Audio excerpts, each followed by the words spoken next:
Hi, I'm Dave Hilowitz. So, did you hear that?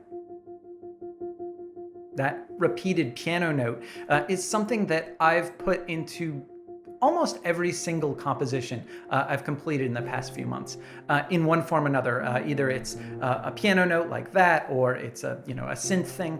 It's a technique that I have gone beyond using. I'm now abusing it. I'm doing it in everything, and I'm not even aware of doing it. In this video, we're going to talk about that, what to do when you feel like you're writing the same song over and over again. And we're actually going to talk about why it might not be a problem at all. It might actually be fine. But if it's not fine, we're also going to talk about how we can break out of these kinds of habits. Okay, let's get started. So first off, huge win that you even noticed that you had a pattern like that.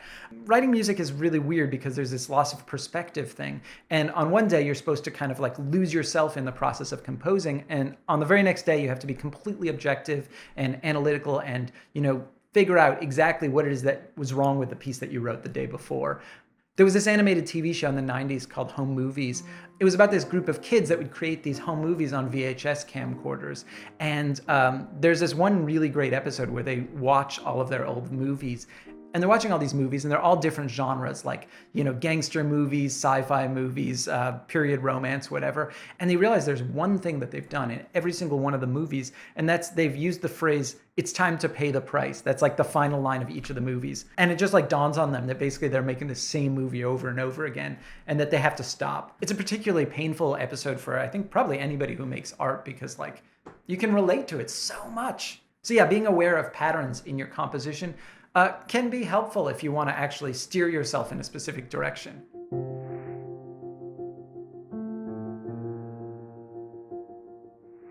Okay, so now that you're aware that you have a pattern to your songwriting, you have to kind of figure out, is this actually a problem? Like, it feels like it's a problem because you noticed it, but is it?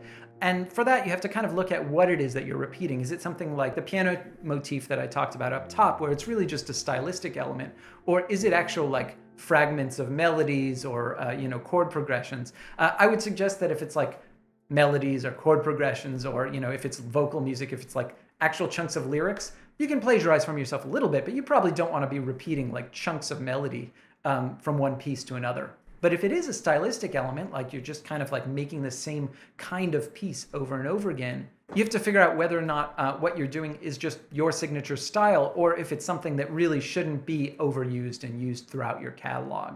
Early on in the life of my rock band, Man, Woman, Child, I had this notion that every song had to sound drastically different. It was sort of like a Beatles White Album approach to songwriting. And while I'm super proud of my first record, when I listen back to it, I don't feel like it hangs together that well, actually. I feel like my second record really kind of like was much more cohesive, had a similar drum sound on all of the tracks. And you could really tell that like this was somebody who like had an idea for what this record should sound like. So how do you know if you have a problem? Well, it's a problem if you're so bored that you're making bad music. If you're unhappy with the results, obviously you have to switch. But if it's more a question of you're worried about how the audience will perceive something, I wouldn't worry too much about that, actually. I have a tendency to immediately stop making music if I feel like something is too easy, like something seems too obvious. I'm like, oh, I don't want to use that chord progression. I don't want to use that technique because A, I already know how to do it, and I feel like it will seem obvious to the audience too. But the truth is that what's obvious for you, of course, is not obvious for other people. You have your thing that you do, you're very comfortable with it. A lot of people who are hearing your music for the first time, they don't have access to all of your self-criticisms, and they don't have access to the entire experience of your life. Like, you might think, oh, this is so played and boring, I've done it a million times, but they're listening to your work for the first time, and it's not obvious to them at all. A while back, I was watching a little clip about the comedian John Mulaney and his tenure on Saturday Night Live. And he was saying that he had stayed at Saturday Night Live like one season longer than he wanted to. He wanted to quit, and Lorne Michaels kind of like forced him to stay for a little bit longer than he wanted to.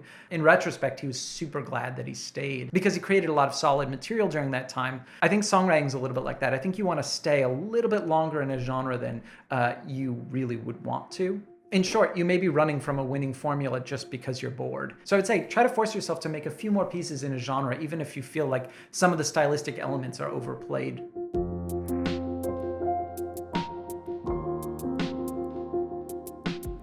Okay, so we've touched on it already. Solution one is, of course, to make this your trademark sound. You can look at a lot of artists like Prince or Bach or the Ramones or Chopin who have very, very self-similar catalogs.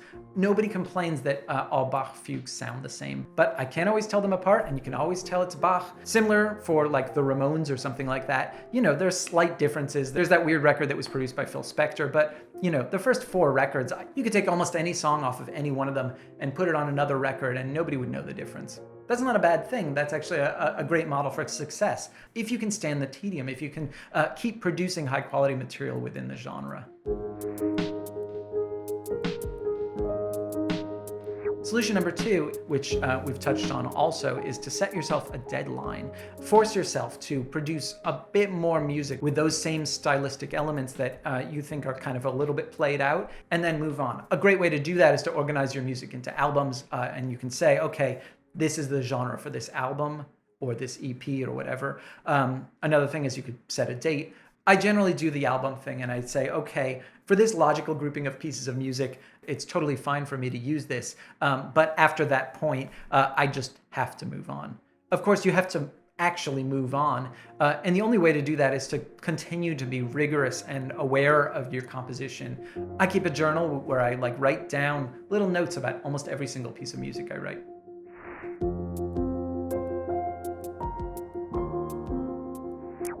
Okay, so what do you do when it's actually time to move on? First, you have to confront and be really brutally honest with yourself about why it is that you're using and reusing the same elements over and over again. And, you know, as with all things, the answer is always fear. It's natural to want to gravitate towards something that works. It's also natural to want to avoid failure. Most music actually is met with some amount of failure, and it's always painful. So when you have something that feels like a win, it's natural to want to replicate that win. And especially as one gets older and one has more and more things that one feels are successful artistically, it's natural to want to take those things and elements of those things and repeat them again and again. Nobody forgets the pain of the early years of constant failure. When you're first getting started, and you know, this was especially true for me when I was writing rock songs, it was like 90% failure. And you never forget the pain of feeling like you're never going to write a decent song. And as a result, when you have a formula that works, you really try to stick with it. So how do you break out of that pattern? You actually have to develop an experimental model that not only allows for, but in a way encourages failure. You have to set yourself songwriting goals. And they have to be goals that you know are going to result in bad things. If somebody tells you to write a rock song in 5/4, you know that you're gonna be in for a bumpy ride. Like there are some, you know, I've written a couple, but nothing I'm proud of. But yeah, those kinds of weirdly mechanized ways of forcing yourself to leave your comfort zone can be really, really helpful. There's a website, I can't remember the name of it right now, but there's a website that has like a weekly songwriting challenge.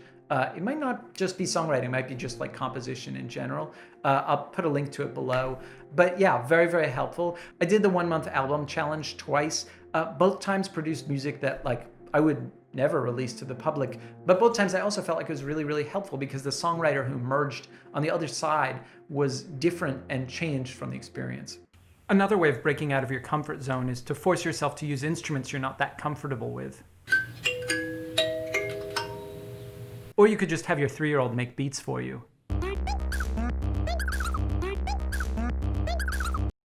Another thing that I did when I was in one of these ruts is I joined like a beat battle website. It was like a forum where every week they would give you a sample and you had to turn it into a beat. And I'm not really a beat maker. That's not really what I do. And I found the experience fantastic, both because forcing myself to produce in a genre that I'm not that comfortable in was really healthy for my songwriting. Also, just getting feedback from people was great. I felt like I developed a style there that still carries through into the music I write today. So overall, a really positive experience. So yeah, that's pretty much it. Those are my tips for how to figure out if you're stuck in a rut and how to break out of one if you are. If you enjoyed this video, it'd be great if you could hit like and subscribe. It's the only way to find out when I make new videos. Yeah, take care and good luck.